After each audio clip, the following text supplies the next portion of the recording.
오늘 요한복음 14장 12절부터 18절까지 말씀 읽습니다. 요한복음 14장 12절부터 18절의 말씀입니다. 함께 봉독합니다. 내가 진실로 진실로 너희에게 이르노니 나를 믿는 자는 내가 하는 일을 그도 할 것이요 또한 그보다 큰 일도 하리니 이는 내가 아버지께로 감이라. 너희가 내 이름으로 무엇을 구하든지 내가 행하리니 이는 아버지로 하여금 아들로 말미암아 영광을 받으시게 하려 함이라. 내 이름으로 무엇이든지 내게 구하면 내가 행하리라. 너희가 나를 사랑하면 나의 계명을 지키리라. 내가 아버지께 구하겠으니 그가 또 다른 보혜사를 너희에게 주사 영원토록 너희와 함께 있게 하리니 그는 진리의 영이라. 세상은 능히 그를 받지 못하나니 이는 그를 보지도 못하고 알지도 못함이라. 그러나 너희는 그를 아나니 그는 너희와 함께 거하시며 또 너희 속에 계시겠음이라. 내가 너희를 고아와 같이 버려두지 아니하고 너희에게로 오리라. 아멘. 네, 오늘 요한복음 36번째 시간입니다. 이보다 큰 것을 하리니 라고 하는 제목으로 말씀 전합니다. 우리가 성경을 읽을 때 몇 가지 주의해야 되는 것이 있습니다. 특별히 요한복음을 읽을 때는 내가 진실로 진실로 이렇게 말씀하신 것이 있으면 이거는 이제 형광펜으로 잘 표시를 하고 보라는 얘기입니다. 아주 중요한 것입니다. 또 지난 시간에도 그랬지만 나는 무엇이다 라고 하는 표현이 나오면 그거를 집중해야 됩니다. 내가 길이요 진리요 생명이다. 나는 길이요 진리요 생명이니 이러한 표현들이 나오고 있습니다. 나는 세상의 빛이라. 나는 선한 목자라. 나는 양의 문이라 하는 표현들이 나옵니다. 예수님 스스로를 드러내시는 그러한 여러 가지 표현이기 때문에 집중해야 되고요. 세 번째, 성경 모든 구절을 볼 때 우리가 신경 써야 되는 것은 무엇이냐 하면 반복되는 단어가 있다라고 하는 것은 성경에서 대단히 중요한 의미가 있다라고 하는 것입니다. 반복되는 단어. 오늘도 본문에서는 내가 진실로 진실로 라고 하는 표현도 나오고 내 이름으로 라고 하는 말이 지금 이 14장에 여러 차례 나옵니다. 내 이름으로 무엇을 구하든지 내가 행하리니 내 이름으로 무엇이든지 내게 구하면 내가 행하리라. 주님 계속 그렇게 말씀하고 있습니다. 오늘 이제 본문 12절의 말씀을 먼저 보겠습니다. 내가 진실로 진실로 너희에게 이르노니 나를 믿는 자는 내가 하는 일을 그도 할 것이요 또한 그보다 큰 일도 하리니 이는 내가 아버지께로 감이라. 오늘 12절 본문의 핵심이 무엇일까요? 주님께서 제자들을 위로하시면서 힘을 주시는 말씀입니다. 내가 너희를 도와주겠다라고 하는 것입니다. 그러면 나를 믿는 자는 내가 하는 일을 그도 할 것이고 또한 그보다 큰 일도 하리라. 왜 그러냐 하면 이것은 내가 아버지께로 가고 너희에게 없기 때문에 하나님이 우리에게 능력을 주시겠다라고 하시는 것입니다. 예수님이 세상에 계신 동안 하신 일은 그럼 무엇일까요? 어떤 큰 일을 하셨을까요? 마태복음 9장 25절에 보면 예수님이 회당장 야이로의 딸을 고치시는 것을 우리는 보게 됩니다. 죽은 자를 살리는 일을 하신 거죠. 무리를 내보낸 후에 예수께서 들어가사 소녀의 손을 잡으심에 일어나는지라. 주님께서는 죽은 자를 살리셨을 뿐만 아니라 많은 병자들을 고쳤습니다. 그런데 병자뿐 아니라 마음에 병든 모든 죄인들을 부르러 왔다라고 주님은 분명히 선언합니다. 그들의 구원에 대한 것이 예수님의 궁극적인 목적이라고 하는 것입니다. 마가복음 2장 17절입니다. 예수께서 들으시고 그들에게 이르시되 건강한 자에게는 의사가 쓸데없고 병든 자에게라야 쓸데있느니라. 나는 의인을 부르러 온 것이 아니요 죄인을 부르러 왔노라. 주님이 분명히 구원에 대한 그 본인의 역할을 선포합니다. 그러면 예수를 믿는 우리는 무엇을 해야 되는 것입니까? 예수님이 하셨던 일보다 더 큰 일도 우리는 할 수 있다라고 주님은 분명히 말씀하셨습니다. 우리가 할 수 있는 일이 바로 그러한 것들인 것입니다. 구원의 역사들, 영적인 생명을 주는 일들에 대한 일들이 바로 우리에게 행하게 되는 일이라고 하는 것입니다. 주님은 살아계실 때에 주님이 했던 일의 그 바운더리를 보면 갈릴리 지역 그리고 예루살렘이 있는 그 유대 지역, 물론 수가성 여인을 만나는 사마리아에서의 일도 했습니다만 보통 이 갈릴리 지역과 예수님 그 예루살렘 지역의 그 유대 지역 두 군데에서 보통 사역을 했습니다. 그런데 오늘날 예수님이 우리에게 부활 승천하기 전에 주신 명령이 무엇입니까? 너희는 모든 족속으로 제자를 삼아 아버지와 아들과 성령의 이름으로 침례를 주고 내가 너희에게 분부한 모든 것을 가르쳐 지키게 하라 라고 하는 것이 주님의 명령입니다.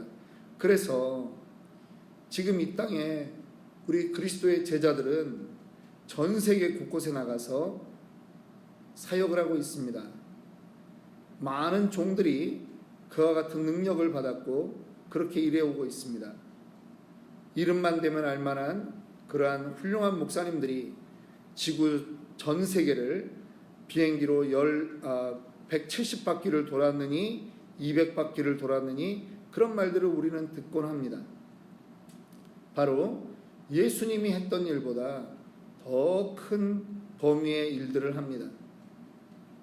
바로 그 일을 할 수 있는 능력이 무엇인가? 주님이 주시겠다라고 약속했던 것입니다. 13절과 14절을 봅니다. 너희가 내 이름으로 무엇을 구하든지 내가 행하리니 이는 아버지로 하여금 아들로 말미암아 영광을 받으시게 하려 함이라. 내 이름으로 무엇이든지 내게 구하면 내가 행하리라. 주님이 원하는 것은 우리가 그러한 영혼 구원과 제자 삼는 일에 헌신하는 것입니다. 그 사명을 위해서 우리에게 필요한 것이 있다면 담대히 간구하라고 하는 것입니다. 이 말씀은 제자들에게 지금 불안해하는 제자들에게 위로의 방편이고 또 한편으로는 제자들이 앞으로 어떻게 행해야 될 것이다 라고 하는 의무이기도 한 것입니다. 주님의 이름으로 무엇이든지 구하면 됩니다. 우리의 연약함을 하나님께 아뢰면 주님이 우리를 붙잡아 주실 것입니다. 주님은 친절하게도 무엇이든지 어떤 것이든지 구하라고 합니다. 이거는 되고 이거는 안 된다가 아닙니다. 건강은 되는데 돈은 안 된다, 그게 아니고 주님은 무엇이든지 어떠한 것이든지 구하라고 하십니다. 그렇게 하시면 주님이 그 기도에 응답하겠다라고 말하는 것입니다. 내 이름으로 구하라. 주님은 우리에게 자신의 이름을 가지고 하나님 아버지께 기도하라고 하는 것을 여러 차례 말씀하셨습니다. 그리고 유대인들의 관념에서 그 하늘에 계신 하나님, 지존하신 하나님, 지엄하신 하나님을 주님은 아버지로 부르라고 주님은 그렇게 말씀하셨습니다. 그 관계 속에 누가 있느냐? 바로 예수님이 있는 것입니다. 우리가 하나님께 간구하는 것은 사실은 우리에게도 유익이 있지만 바로 예수의 이름으로 간구할 때 아버지로 하여금 아들로 인하여 영광을 얻게 하는 그러한 일들이 되는 것입니다. 우리가 하나님께 날마다 기도하는 것 하나님이 귀찮다 하지 않으시고 기쁘다라고 말씀하실 것입니다. 두 번째 16절 17절 말씀 봅니다. 16절 17절의 말씀의 핵심은 성령으로 우리를 돕는다라고 하는 것입니다. 앞에 13절 14절은 내 이름으로 구하면 내가 행하겠다라고 하는 기도에 관한 것이고요. 두 번째 성령으로 도와주시겠다라고 하는 것입니다. 16절 17절 함께 읽습니다. 내가 아버지께 구하겠으니 그가 또 다른 보혜사를 너희에게 주사 영원토록 너희와 함께 있게 하리니 그는 진리의 영이라 세상은 능히 그를 받지 못하나니 이는 그를 보지도 못하고 알지도 못함이라. 그러나 너희는 그를 아나니 그는 너희와 함께 거하시며 또 너희 속에 계시겠음이라. 성령 하나님을 보혜사라고 말합니다. 보혜사라고 하는 의미는 돕는 자라고 하는 뜻입니다. 쉽게 말하면 법정에서 변호사 역할을 하는 그러한 사람을 말하는 것입니다. 어떤 부자가 있었습니다. 그런데 이 부자가 아들을 하나 남겨놓고 죽게 됩니다. 그런데 이 아들이 사실은 지력이 조금 모자랍니다. 그래서 아버지가 정말 근심 걱정을 하다가 재산은 있고 아들은 못 낳고 그런 상태인데 아버지가 그만 돌아가셨습니다. 그랬더니 이 아들 주변에 있는 많은 친구들이 아들 곁에 다가오는 것입니다. 어떻게 뭐라도 하나 더 뺏어갈 게 있나 해서 그렇게 가져갑니다. 그런데 심지어 어떤 사람도 있느냐 하면 그의 모든 재산을 자기의 이름으로 돌려놓으려고 그렇게 시도하는 사람도 있고, 그래서 결국은 아들이 그것이 뭔지도 모르고 그만 사인을 해버리고 말았습니다. 이제 그 집이 원래는 아들 집이었는데 친구가 들어와서 아들을 종처럼 부리는 것입니다. 아들이 너무 억울합니다. 근데 아들이 이 지력이 떨어지다 보니 뭐 누구를 찾아서 하소연하지도 못하고 그냥 그렇게 살아가고 있는 것입니다. 그런데 어느 날 어떤 분이 와서 말합니다. 내가 너희 아빠의 친구다. 아빠가 돌아가시기 전에 나에게 모든 것을 부탁했다. 이제 네가 비록 사인했지만 내가 법정에서 너의 실수라고 하는 것을 내가 다 증명할 것이고 내가 저 사람을 오히려 혼을 내주도록 그렇게 하겠다라고 법정에 갑니다. 법정에 갔는데요, 이 나쁜 친구가 말을 더 잘하는 겁니다. 증거가 있다. 여기 사인한 걸 봐라. 재판장도 그걸 보니까 그게 맞습니다. 그런데 그때 조용히 있던 그 변호사가 나서서 하나하나 조목조목 그 사람이 어떻게 속여왔는가를 전부 이야기하는 것입니다. 그리고 이 아들의 그 부족한 부분, 이 아들이 그러한 것들을 다 인지할 수 없는 그러한 지력이라고 하는 것까지도 전부 다 얘기해서 결국은 그 나쁜 친구를 법정 구속시키고 이 아들이 그 재산을 다 유지할 수 있도록 그렇게 했다라고 하는 것입니다. 이럴 때 우리는 변호사의 그 힘을 보게 되는 것입니다. 그런데 우리에게 변호사가 있습니다. 성령 하나님이 바로 우리의 변호사이신 것입니다. 성령 하나님이 우리를 돕는 그러한 분이십니다. 그분이 성도들과 함께 계십니다. 그분은 우리를 떠나지 않습니다. 그분은요, 특별히 우리가 전도할 때 능력을 주십니다. 할 말을 우리 입에 부어주십니다. 생각나게 하십니다. 진리의 영입니다.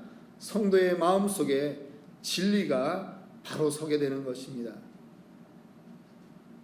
성령에 대해서 말씀합니다. 세상은 능히 저를 받지 못하나니 이는 저를 보지도 못하고 알지도 못함이라. 그러나 너희는 저를 아나니 저는 너희와 함께 거하시며 너희 속에 계시겠습니다. 세상 사람들은요 성령을 받을 수도 없고 보지도 못합니다.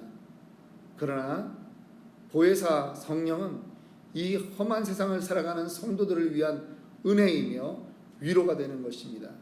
한 번 도와주고 끝이 아닙니다. 영원토록 함께 하십니다. 떠나지 않습니다. 근심 많은 세상을 살아가는 성도들에게 힘과 원동력이 되는 것입니다. 왜 그런지 아십니까? 18절 말씀입니다. 내가 너희를 고아와 같이 버려두지 아니하고 너희에게로 오리라. 하나님은 우리를 자녀 삼아 주셨습니다. 우리를 고아와 같이 내버려두지 아니하시고 하나님께서 첫 번째는 내 이름으로 구하라 그러면 내가 행하겠다라고 하는 그 말씀을 약속으로 주셨습니다. 기도하는 방법을 알려주신 것입니다.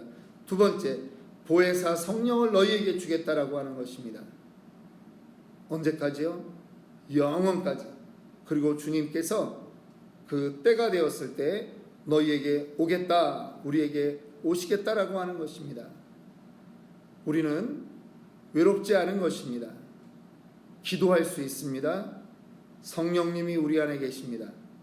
사단은요 우리가 기도할 때 제일 무서워합니다. 말씀을 의지해서 기도하십시오. 오늘 이 14장 12절로 18절의 말씀을 여러분 반복해서 읽으십시오.